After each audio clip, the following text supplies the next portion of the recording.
inside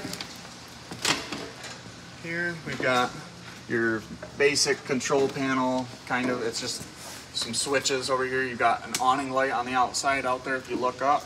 Hold on, let me come inside.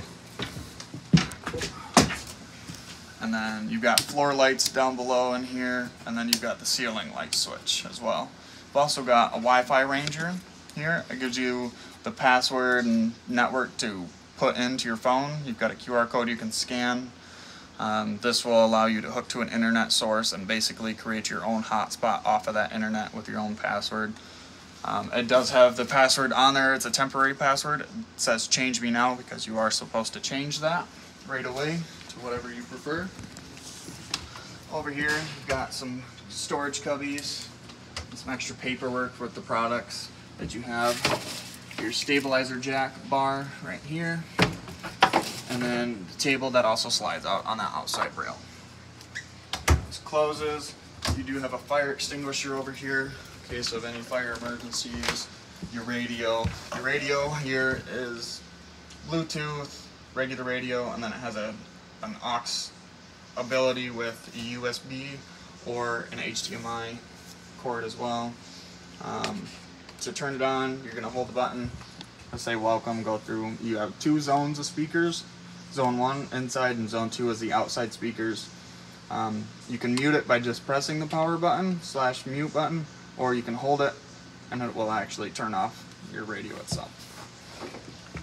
So, and then over here to the right, you've got speaker, but then you got another outlet, GFI protected.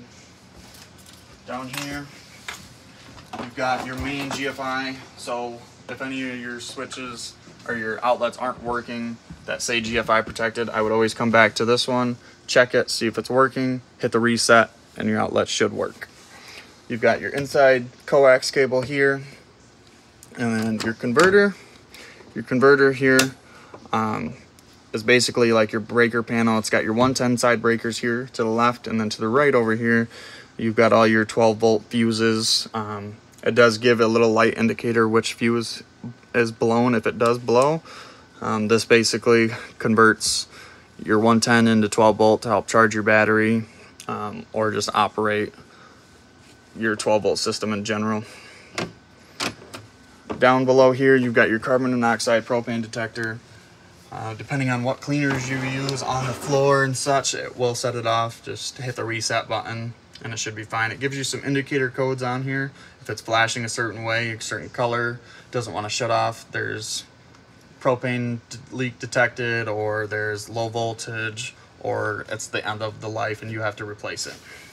What's the lifespan? The lifespan on these are about, no, these are about like 4 to 5 years. The expiration date on this one is August of 2026, so that's about 3 years for this one. So just be aware of that. If it does get to the end of life, just look at that date and that'll tell you you have to replace it. Down here, you've also got your switch for your hot water heater. Like I said, if it gives you a fault, it'll give it right here. This little indicator will light up red. And then you've got your on and off for it. So you can flip this on and off rather than hitting the 2 resets out there as well if you didn't want to go out there and check. Otherwise, I wouldn't recommend turning this on unless you have your propane or you have your water tank filled with fresh water. So here you've got your Dometic fridge, little mini fridge. Open it up, keys as well. But you've got an on and off here. You've got DC, AC, or gas. So by hitting this, it's only going to run off of gas on this. You press it, you can run it on DC voltage. Where's AC voltage? So since it has a battery on it, it's just going to keep running it off of DC voltage. If you ever batteries died and you're plugged into 110 still, and it'll switch it to AC if you're on auto over here. Otherwise, on and off switch, you got your cool temperatures, you got 5 different settings for it. If there's anything wrong with the refrigerator, it'll usually tell you right here. It'll say check, then you go through maybe your propane's off and it's trying to run it off of propane, or your power's out and it's not on auto, so it's not going to switch it to propane. But you do have a little freezer section up here as well, just on a little pull down. It's got some seals around it to make sure the freezer's separate from the refrigerator itself. But this slides down, closes, and then up here, this is your griddle. This griddle will sit on the outside on that rack out there, and then plug in to your propane disconnect down here on the back. Set that down right there. So where the fans plug in are fan lights. They plug in up here and then they hook right to these bars.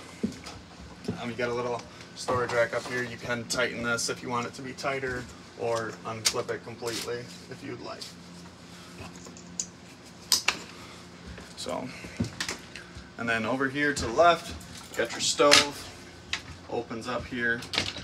This one, you just turn in the handle and you got high, and then you can actually click it and it'll light up. There's no lighter that needed for this one. And then off.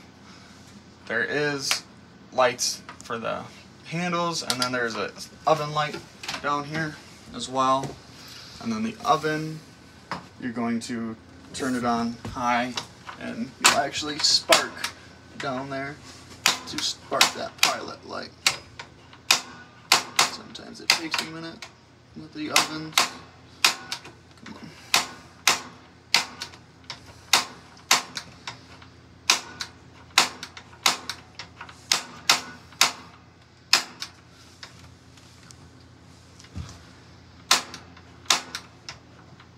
I wonder if the propane's off completely. I think the propane might be off.